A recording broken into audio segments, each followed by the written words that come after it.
அன்பான உருவபக்தலுக்கு வணக்கங்க. திருப்பூர் மாவட்டம் வெள்ளக்கோவில் அருள்மிகு வீரகுமார் சுவாமி தேர் திருவிழா. எங்கள் வீரகுமார் சுவாமிக்கு தேர்தா நல்லபடியாக நடந்துட்டுருக்கு. போன வருஷத்தை விட இந்த வருஷம் நல்லா சிறப்பாக நடந்துட்டுருக்கு. எங்கள் வீரகுமார் சுவாமி தேர்லேருந்து கோயிலுக்குள்ளே வந்த பின்னாடி அவங்களுக்கு 15 நாளைக்கு பால், தயிர், சந்தனம் இந்த மாதிரி அபிஷேகம் பண்ணுவாங்க. ஸோ எங்கள் வீரை நம்மளால வந்த புதுசில் ரொம்ப கஷ்டப்பட்டிருக்கேன். என்னன்னா அவ்வளோ பிரச்சனைகளை என்னை காப்பாற்றிருக்கார். நான் அழுகாத நாளில் டெய்லியும் போய் வீரன்ட்டு போய் வச்சுட்டு அவரை கும்பிட்டுட்டு சொல்லிட்டு என்னை அவ்வளோ பிரச்சனை காப்பாற்றி என்னை கூட்டி வந்திருக்கிறார். ஏன்னா எங்கள் வீணை அவரோட கடைக்கன் பார்வையை பட்டுருச்சுன்னு வச்சுக்கோங்க, அவ்வளோதான். வாழ்க்கையை நம்மளை நல்ல விதமாக மாற்றிடுவார். அதை நான் அனுபவத்தில் சொல்கிறேங்க. ஏன்னா நம்ம அவரை தேடி போகணுங்க. இறைவனை தேடி போனாதான் நமக்கு என்ன தேவையோ அதை கொடுப்பார் இறைவன். எங்கள் வீரகுமார் சுவாமி பார்த்தீங்கன்னா இங்கே தீர்த்தம் போடுவாங்க. தீர்த்தம் அப்படின்னா உடம்புலக்கு எந்த வினையாக இருந்தாலும் சரி, காய்ச்சல் தலைவலியில் பயந்துருந்தா கூட இந்த தீர்த்தம் பார்த்துடுச்சுன்னா சரியாக போயிடுன்னு சொல்லுவாங்க. எங்கள் வீரகுமார் சுவாமியில் தீர்த்தத்துக்கு அவ்வளோ மகிமை இருக்குது. ஏன்னா சுற்று பூஜை போடுவாங்க. கோயிலை சுற்றி பூஜை போட்டு அங்கே இருக்க எல்லா தெய்வங்களுக்கும் பூஜை போட்டு வீரையிட்ட வச்சு அந்த தீர்த்தம் தெளிப்பாங்க. அந்த தீர்த்தத்தை வீட்டுக்கு கொண்டு வந்து மாடு கண்ணுக்கு விவசாய நிலத்துக்கெல்லாம் தெளிப்பாங்க. விவசாயம் நல்லா இருக்கும். அப்புறம் நல்ல உடம்புக்கும் நல்லதுங்க. அந்த தீர்த்தத்துக்கு அவ்வளோ மகிமை இருக்குது. வீரகுமார் கோயிலுக்கு பூஜை போகிறீங்கன்னா நைட்டு 8 மணிக்கு பார்த்தீங்கன்னா அபிஷேகம் பண்ணிட்டு தீர்த்தம் போடுவாங்க. இதை முன்னாடி நான் சொல்லலை. ஸோ இப்போ தான் ஞாபகம் வந்துச்சு. ஸோ அங்கே தீர்த்தம் போடுவாங்க. அப்புறம் போன வருஷம் விட இந்த வருஷம் நிறைய ராட்டினத்தூரிங்க நிறைய வந்துச்சு. அப்படியே தலையெல்லாம் சுற்றுதுங்க அந்த ராட்டினத்தூரியெல்லாம். ஆனால் மிக சிறப்பாக இருந்துச்சு. பரவாயில்ல. அப்புறம் கையில் காசு இருக்கோ இல்லையோ அவங்க, ஆனால் தேர் திருவிழாவுக்கு போயிடுவோம்.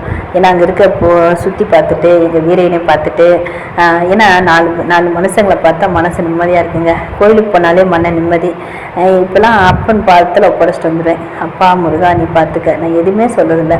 அப்போ முருகனை பார்த்துட்டு அவர் வணங்கிட்டு வந்தாலே போதும், எனக்கு மனசு அவ்வளோ நிம்மதி. என் மனம் இறைவனை தேடுது, இறைவன் என்னை தேடுகிறார். ஸோ அதனால தான் நான் அவரை தேடி போகிறேன்.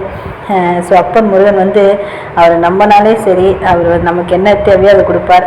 அதே மாதிரி கோயிலை சுட்டு பூஜை முடிஞ்சுட்டு எங்கள் வீரனுக்கு அபிஷேகம்லாம் முடிச்சுட்டு சாப்பாடு போடுவாங்க. 15 நாளைக்கு அன்னதானம் நடக்கும். ஸோ நைட்டு சாப்பாடு அன்னதானம் போடுவாங்க. சாமி கும்பிட்டுட்டு வந்துட்டேங்க. ஒரு 2 வருஷத்துக்கு முன்னாடிலாம் என்னை வீரன் அப்போ முருகன் தான் அவ்வளோ சோதனை பண்ணியிருக்கிறார். பெரிய சிக்கலை எங்களை மாட்டி விட்டார். ஆனால் அவ்வளோ சிக்கலையும் என்னை காப்பாற்றி கூட்டி வந்தார். சிக்கல் சிங்கார வேலைங்க மாதிரி அந்த சிக்கலை நல்ல விதமாக மாற்றிட்டார். ஆனால் அப்போ முருகன் போகிற கணக்கை யாருனாலே சொல்ல முடியாதுங்க. ஒரு முருக பக்தர்களுக்கு பார்த்திங்கன்னா முருகன் பேர் உள்ளவங்களே உள்ளே வருவாங்க. அவங்க லைஃபுக்குள்ளே பாடத்தையும் கற்பிப்பாங்க, நல்லதும் செய்வாங்க.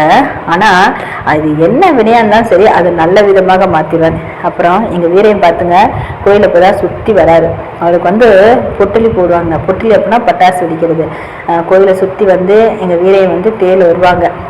எவ்வளோ 15 நாளைக்கு திருவிழா நடந்தாலும் கூட்டம் குறையாதுங்க. எங்கள் வீரையன் மக்களோட சேர்ந்து வருவாருங்க.